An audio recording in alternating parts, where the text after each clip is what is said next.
Good morning. This is PJ. It is Thursday, March 10th, 2022. We're here for our daily lectionary reading. Remember, it is Thursday, so we're looking ahead to Sunday. Psalm 27 is going to be our psalm reading. Genesis 13, 1 through 7, and 14 through 18 is going to be our Old Testament reading. Then Philippians chapter 3, verses 2 through 12 is going to be our New Testament reading. Let us take a listen in. Light.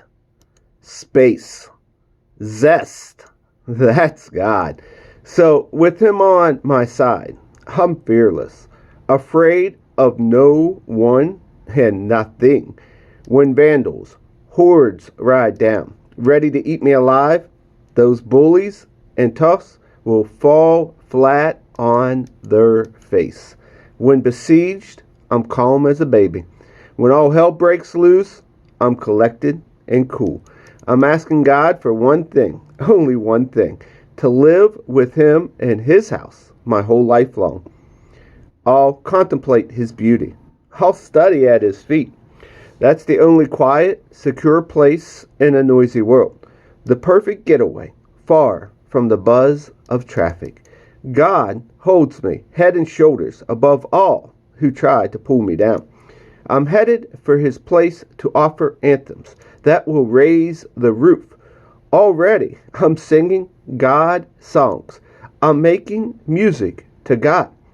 Listen, God, I'm calling at the top of my lungs. Be good to me.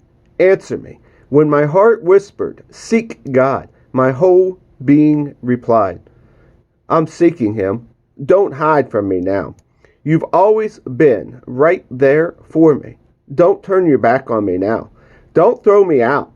Don't abandon me. You've always kept the door open. My father and mother walked out and left me, but God took me in. Point me down your highway, God. Direct me along a well-lighted street. Show my enemies whose side you are on. Don't throw me to the dogs, those liars who are out to get me, filling the air with their threats. I'm sure now I'll see God's goodness in the exuberant earth. Stay with God. Take heart. Don't quit.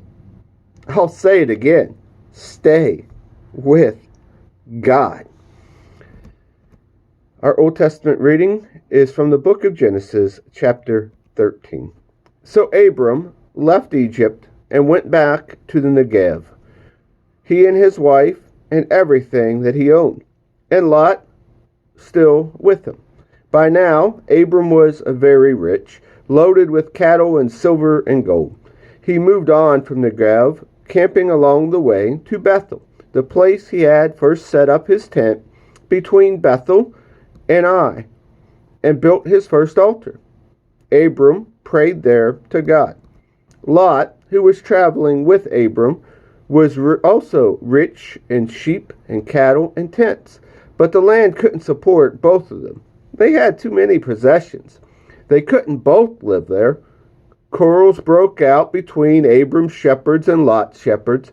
The Canaanites and the Perizzites were also living on the land at this time. After Lot separated from him, God said to Abram, open your eyes. Look around. Look north. Look south. Look east. Look west. Everything you see, the whole land spread out before you, I will give to you and your children forever. I'll make your descendants like dust. Counting your descendants will be as impossible as counting the dust of the earth. So on your feet, get moving. Walk through the country, its length and breadth. I'm giving it all to you. Abram moved his tent. He went in and settled by the oaks of Mamre in Hebron. There he built an altar to God. Our New Testament reading today comes from the book of Philippians, chapter 3, verses 2 through 14. Steer clear of the barking dogs, those religious busybodies, all bark and no bite. All they've interested in is appearances, knife-happy circumcisers, I call them. The real believers are the ones the Spirit of God leads to work away at this ministry, filling the air with Christ's praise as we do it. We couldn't carry this off by our own efforts, and we know it, even though we can list what might make a impressive credentials. You know my pedigree, a legitimate birth, circumcised on the 8th day, an Israelite from the elite tribe of Benjamin, a strict and devout adherent to God's law, a fiery defender of the purity of my religion, even to the point of persecuting the church, a meticulous observer of everything set down in God's law book. The very credentials these people are waving around as something special, I'm tearing up and throwing out with trash, along with everything else that I used to take credit for. And why? Because of Christ. Yes, all things I once thought were so important are gone from my life, compared to the high privilege of knowing Christ Jesus as my master, firsthand. Everything I once thought I had going for me is insignificant. Dog dung. I've dumped it all in the trash so that I could embrace Christ and be embraced by Him. I didn't want some petty, inferior band of righteousness that comes from keeping a list of rules when I could get the robust kind that comes from trusting God, God's righteousness. I gave up all that inferior stuff so I could know Christ personally, experience His resurrection power, be a partner in His suffering, and go all the way with Him to death itself. If there was any way to get in on the resurrection from the dead, I wanted to do it.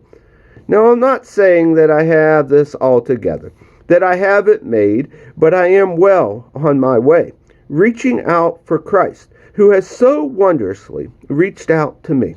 Friends, don't get me wrong. By no means do I count myself an expert in all of this, but I've got my eye on the goal, where God is beckoning us onward to Jesus.